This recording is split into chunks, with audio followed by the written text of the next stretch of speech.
Something happened in the bond market yesterday that has not happened since July 2007. The 30-year United States Treasury yield climbed to 5.198%, nearly 19 years ago, before the financial crisis, before the pandemic, before everything. And most people saw the headline, felt vaguely unsettled, and kept scrolling. Today, I am going to tell you exactly what that number means for your mortgage, your retirement account, your savings, and your debt, in plain language, because this is not an abstract market story. It is a story about your money, and it is happening right now. 3 things we are covering: what the 30-year Treasury yield actually is and why it just crossed a level not seen in nearly 2 decades. What it means directly for your wallet, mortgage rates, savings accounts, retirement accounts, and debt with real numbers from today. And what you should actually do right now, not in theory, not eventually, this week, based on where rates are sitting today. The 30-year Treasury bond is the United States government borrowing money for 30 years.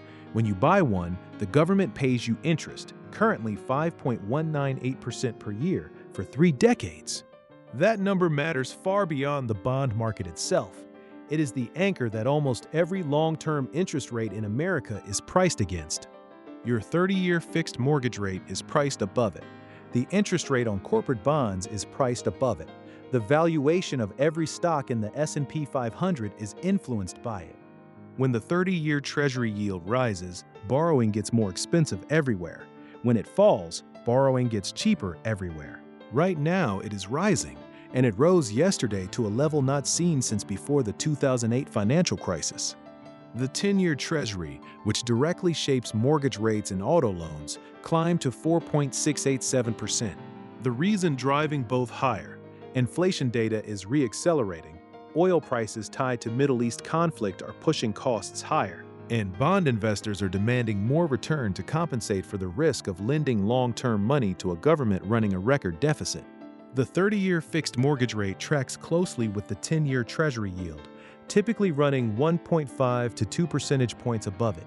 With the 10-year at 4.687% today, mortgage rates are sitting at approximately 6.50% as of this morning, confirmed by Yahoo Finance.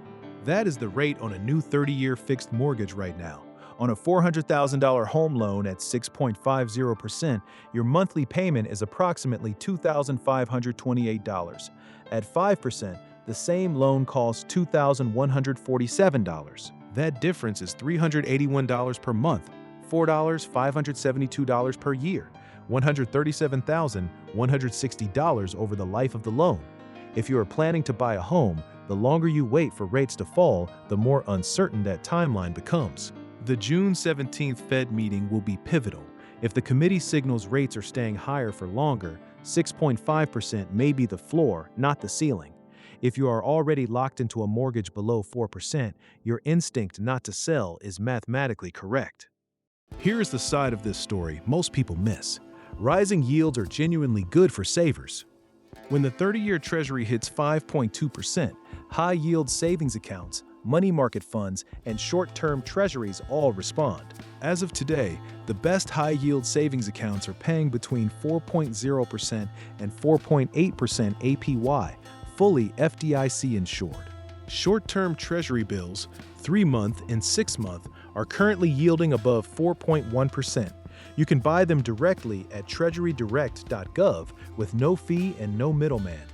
On a $30,000 emergency fund at 4.5% APY versus the national bank average of 0.38%, the difference is $1,236 per year.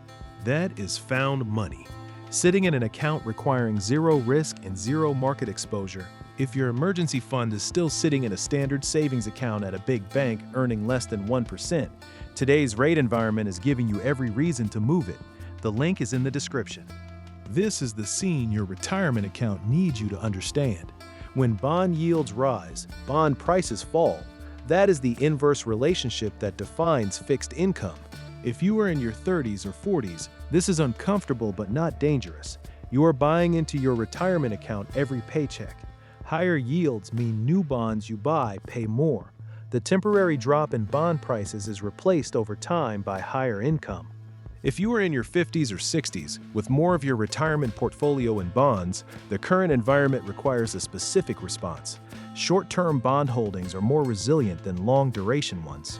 A bond fund holding 30-year treasuries has fallen significantly this year as yields have spiked. A bond fund holding 1 to 3 year maturities has barely moved. If your target date fund or bond allocation is heavily weighted toward long-duration bonds, log into your retirement account this week and look at the duration of your bond holdings. Long-duration bond funds in a rising rate environment lose value. Short-duration bond funds do not. That distinction matters more right now than at almost any point in the last decade. Rising long-term yields are a warning, not a crisis, but a signal. If you carry credit card debt, the average rate in May 2026 is 22.8%. That rate is not going lower meaningfully while inflation is re-accelerating and the Fed is on hold. Every month you carry $5,000 at 22.8% costs you $95 in interest every month. The bond market moving to 5.2% is not what hurts you. The 22.8% credit card attached to your wallet is what hurts you. The single most powerful financial move in a high-rate environment for most Americans is eliminating high-interest consumer debt as fast as possible. Not because the market is uncertain, because the guaranteed 22.8% return of paying off a credit card beats every other investment available to you right now, with zero risk. Open a Fidelity account, start investing, but not before you have cleared the debt that is quietly extracting 22.8% from you every single year. 4 moves this week, based on where rates are today. 1. If your emergency fund is in a standard savings account earning under 1%, move it to a high-yield savings account or a money market fund today. Fidelity, SoFi, Ally, all paying above 4%. Link in the description. 2. If you have credit card debt above 7% interest, pay it aggressively before investing further. The rate environment is not changing in your favor anytime soon. 3. If you own bond funds in your retirement account, check the duration. Long-duration funds are vulnerable in this environment. Short-duration funds are not. Talk to your plan provider this week if you are unsure. 4. If you are a long-term stock investor in your 30s or 40s, do nothing. Higher rates are uncomfortable short-term.